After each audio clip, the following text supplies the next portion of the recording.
Manutan ng criminal and administrative charges. At iminumungkahi namin na imbestigahan ng Office of the Ombudsman ang mga sumusunod.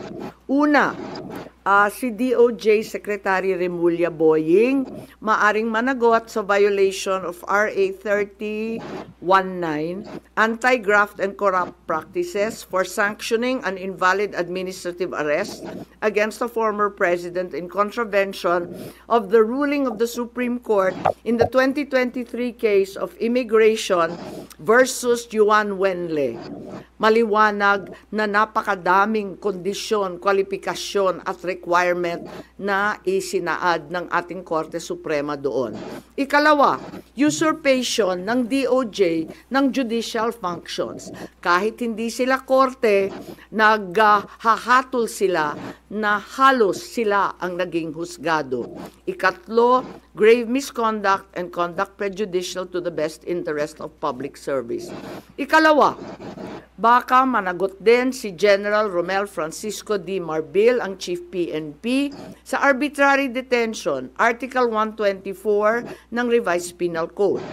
Violation of RA 3019, Anti-Graft and Corrupt Practices for inducing or persuading General Torre to perform an act in violation of laws, rules, and regulations or an offense in connection with the official duties of the latter. Grave misconduct and conduct prejudicial to the best interest of public service.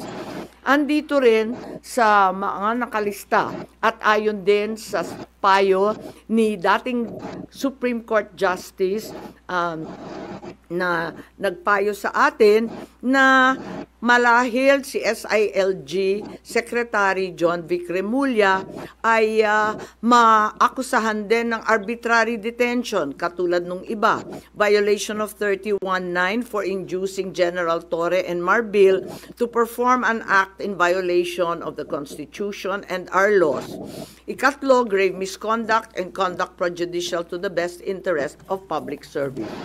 Ang ikaapat na maaring patawan din ng kaso ay si General Nicolas Torre III. Maaring managot sa arbitrary detention. 2 counts of arbitrary detention, not only against the former president, but also against former Executive Secretary Medialdea. Ikalawa, violation of RA 7439 for not allowing the former president to be visited by VP Sara, both his daughter and his named counsel, and for forcing the former president's lawyers to leave him. Also, the violation of 3019 for allowing himself to be induced or persuaded by General Marbil or SILG Remulla to perform an act in violation of law, rules, and regulations in connection with his official functions. Grave misconduct and conduct prejudicial to the best interest of public service ay maaari ring ipataw laban kay General Torre. Ikalima, Ambassador Marcos V. Lacanilao. Maaring managot sa usurpation of official functions, Article 177 of the Revised Penal Code, pagsisinungaling sa ibang kaso at perjury sa ilalim ng Article 183 of the Revised Penal Code, false testimony in other cases, and perjury in solemn affirmation under Article 183 of the Revised Penal Code, at conduct prejudicial to the best interest of the service. So ito ang further findings namin. Hindi ko masara yung investigasyon kasi marami pa ring mga issue katulad ng sinong tumulong sa ICC, yung tungkol sa eroplano na nanatiling bukas manutan ng criminal and administrative charges. At iminumungkahi namin na imbestigahan ng Office of the Ombudsman ang mga sumusunod. Una, si DOJ Secretary Remulla Boying maaring managot sa violation of RA 3019, Anti-Graft and Corrupt Practices for sanctioning an invalid administrative arrest against the former president in contravention of the ruling of the Supreme Court in the 2023 case of of Immigration versus Juan Wenle. Maliwanag na napakadaming kondisyon, kwalifikasyon at requirement na isinaad ng ating Korte Suprema doon. Ikalawa, usurpation ng DOJ ng judicial functions. Kahit hindi sila korte, naghahatol sila na halos sila ang naging husgado. Ikatlo, grave misconduct and conduct prejudicial to the best interest of public service. Ikalawa, baka managot din si General Romel Francisco D. Marbil, ang Chief PNP, sa arbitrary detention, Article 124 ng Revised Penal Code.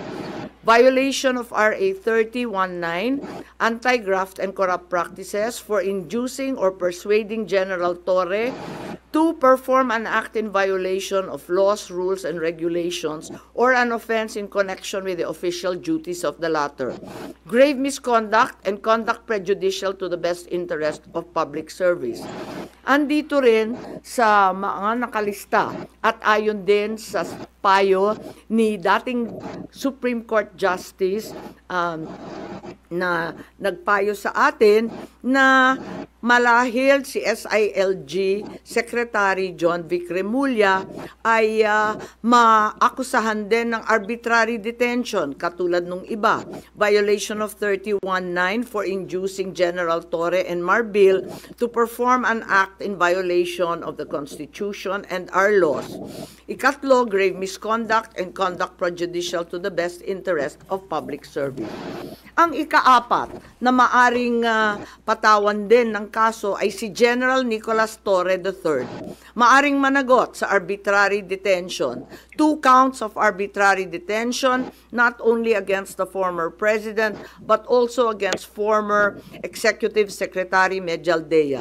Ikalawa, violation of RA 7439 for not allowing the former president to be visited by VP Sara, both his daughter and his named counsel, and for forcing the former president's lawyers to leave him. Also, the violation of 3019 for allowing himself to be induced or persuaded by General Marbil or SILG Remulla to perform an act in violation of law, rules, and regulations in connection with his official functions.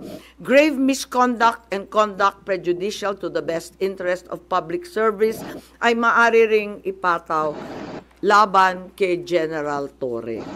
Ikalima, Ambassador Marcos V. Lacanilao. Maaring managot sa usurpation of official functions, Article 177 of the Revised Penal Code, pagsisinungaling sa ibang kaso at perjury sa ilalim ng Article 183 of the Revised Penal Code, false testimony in other cases, and perjury in solemn affirmation under Article 183 of the Revised Penal Code, at conduct prejudicial to the best interest of the service.